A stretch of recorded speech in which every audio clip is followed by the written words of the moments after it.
Opo, ang takaw mo na ah. Ang takaw mo na oh.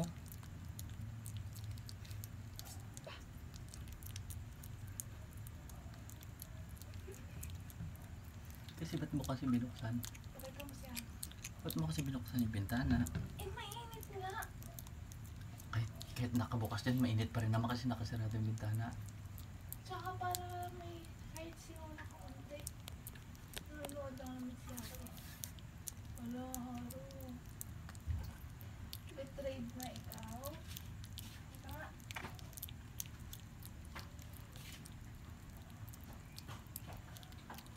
Bigyan mo pa ako isa. Dagdagan ko kaya to, wag na muna no. Baka masobrahan no. Tama na to. Wala, betrayed.